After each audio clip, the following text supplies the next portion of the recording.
बेटा सेट ए का question number 25 average का सवाल है। मैं इसको मॉडरेट कैटेगरी में रखूंगी। यहाँ पे 2-3 बातें समझने वाली थी। इक्वेशंस बना के वैल्यू निकालनी थी, तो कैसे करेंगे? पहले आपको एक बार क्लासिकल मेथड बताऊंगी इक्वेशन वाला, फिर बताऊंगी आपको ओरल मेथड यानी कि बिना पेन उठाए इस सवाल को कैसे कर सकते थे। ठीक बात बेटा, एक क्लास का एवरेज एक्स जो है वो 4 से इंक्रीज हो जाता है जब एक स्टूडेंट का स्कोर रेक्टिफाई किया जाता है। क्या रेक्टिफिकेशन होती है कि उसका स्कोर 100 है इंस्टेड ऑफ 0। एक बच्चे का स्कोर हमने 0 ले लिया, ठीक है, लेकिन एक्चुअल स्कोर उसका 100 था, गलती से 0 ले लिया, तो जब हमने स्कोर को रेक्टिफाई किया वापस 100 रखा तो एवरेज 4 से बढ़ गई। ठीक बात है, x + 4 हो गई। लेटर ऑन पता चलता है कि एक और स्टूडेंट का स्कोर जो है वो गलत रिकॉर्ड किया गया, क्या 81 रिकॉर्ड कर लिया इंस्टेड ऑफ 56। करेक्ट तो 56 था लेकिन 81 रिकॉर्ड कर लिया। तो बेटा अगर और कोई करेक्शंस नहीं है सिवाय इन 2 करेक्शंस के और फाइनल करेक्टेड एवरेज y है, तो बताओ y - x की वैल्यू क्या होगी? तो बेटा यहाँ पे 2 बार करेक्शंस की गई। ठीक बात, पहली करेक्शन के बाद एवरेज 4 से बढ़ गया, दूसरी करेक्शन के बाद यानी कि दोनों करेक्शंस होने के बाद अगर करेक्ट एवरेज y है तो y माइनस जो सबसे पहले एवरेज था x, उसकी वैल्यू बतानी है। ठीक बात, पहले हम करते हैं एकदम स्कूल वाला मेथड। ठीक बात बेटा, जब एवरेज x था, एवरेज क्या होता है? Sum of values upon number of values.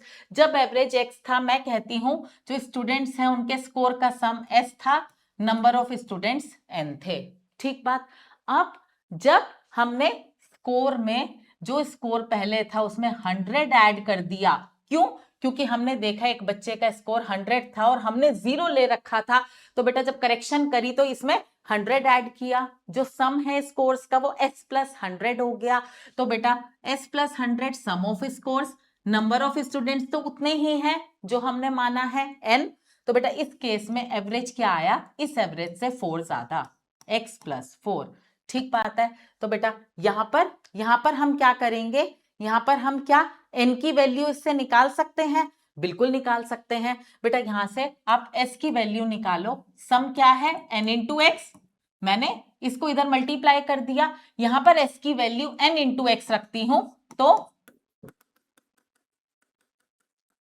बेटा इस n को इधर मल्टीप्लाई करती हूं, nx + 4n = nx + 100। ठीक बात, nx से nx कट गया, n की वैल्यू क्या आ गई? 100/4 यानी कि 25। मुझे इससे ये पता चल गया कि टोटल स्टूडेंट्स कितने थे? 25 स्टूडेंट्स थे। ठीक बात, टोटल कितने स्टूडेंट्स हैं यहाँ पे जिनका हम एवरेज ले रहे हैं स्कोर का? 25। अब ये कहता है कि लेटर ऑन एक और गलती पकड़ में आती है कि हमने एक स्टूडेंट का स्कोर जो 56 था उसको 81 कंसीडर कर लिया। तो बेटा गलती कितने की है? हमने 56 की जगह 81 ले लिया। 81 और 56 का डिफरेंस होता है 25, यानी कि हमने वैल्यू 25 ज्यादा ले ली। तो बेटा उस 25 को अब घटाएंगे। अब हमें अगर करेक्टेड एवरेज निकालना है तो उस 25 को घटाएंगे। तो अब क्या सम होगा स्कोर्स का स्टूडेंट के? s + 100। जब पहली गलती सुधारी तो 100 जोड़ा, दूसरी गलती सुधार रहे हैं तो 25 घटाएंगे, अपॉन कितने नंबर ऑफ स्टूडेंट्स है? n नंबर ऑफ स्टूडेंट्स है।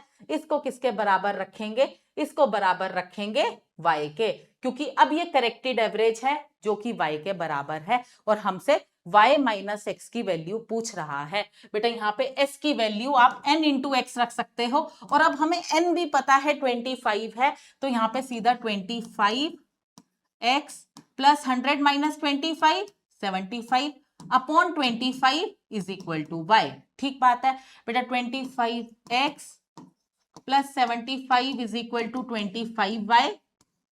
यहाँ पे 25x माइनस में लेके जाती हूँ, 25 कॉमन लेती हूँ, y - x = 75, y - x आता है 75 अपॉन 25 3। हमारा आंसर हो जाता है 3, हमारा आंसर हो जाता है ऑप्शन बी 3। तो बेटा इस सवाल में अंडरस्टैंडिंग की बहुत जरूरत थी कि समझ आए कि क्वेश्चन में कब क्या कह रहा है। पहली गलती सुधारने के बाद एवरेज 4 से बढ़ जाता है, दूसरी गलती सुधारने के बाद अगर करेक्टेड एवरेज ओवरऑल अब y है, तो बताओ y माइनस एक्स क्या होगा। ठीक बात बेटा, इस तरीके से एग्जाम में नहीं करना है। आपकी प्रैक्टिस ऐसी होनी चाहिए कि आप इस सवाल को बिना पेन उठाए करो। कैसे करेंगे पूजा मैम, बताती हूं बेटा। एक बात समझो कि सबसे पहले एवरेज x था, फिर देखा कि एक स्टूडेंट के मार्क्स 0 लगा दिए जबकि स्टूडेंट के मार्क्स थे 100। तो बेटा जब करेक्शन करी, जब वो 100 मार्क्स भी जोड़ लिए तो एवरेज 4 से बढ़ गया। आप एक बात समझो कि 100 मार्क्स ऐड किए, वो 100 नंबर सब में बराबर बटेंगे। बेटा एवरेज का ये रूल है कि जो कम होता है या जो ज्यादा होता है वो सब में बराबर बटता है।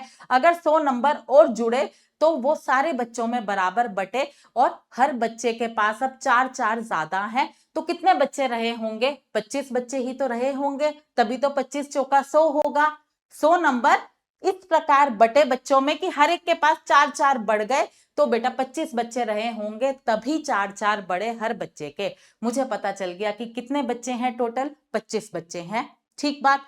दूसरी बात फिर हम देखते हैं कि हमने 56 की जगह रिकॉर्ड कर लिए मार्क्स 81, यानी कि 25 ज्यादा। तो बेटा अब करेक्शन करनी है तो 25 मार्क्स कम करने पड़ेंगे। ठीक बात, अब 25 कम करने पड़ेंगे, तो बेटा जो कम होगा वो भी सब में बराबर बटेगा। कितने बच्चे हैं? 25 बच्चे हैं। 25 नंबर घटाने हैं 25 बच्चों में, तो हर एक के पास से एक एक घटेगा। तो जो x+4 एवरेज हुई थी, अब वो x+4 -1 यानी कि x+3 हो जाएगी। तो फाइनल करेक्टेड एवरेज होगी x+3। तो बेटा अगर y x+3 है तो y माइनस एक्स होगा 3। तो बेटा अगर आपको एवरेज इस तरीके से आता है तो आपको पेन भी उठाने की जरूरत नहीं थी। ठीक बात। तो बेटा आपको अपनी प्रैक्टिस को तो अपग्रेड करना ही पड़ेगा। यूपीएससी पेपर टफ बना रहा है, उसमें हमारा कोई कंट्रोल नहीं, कुछ नहीं कर सकते। अभी बहुत हल्ला होगा कि पेपर टफ है, ये हुआ वो हुआ, लेकिन अगले साल फिर टफ पेपर आएगा। हमें ही अपनी तैयारी को लेवल को अप करना पड़ेगा। ठीक बात। इसका आंसर होता है ऑप्शन बी 3। नेक्स्ट।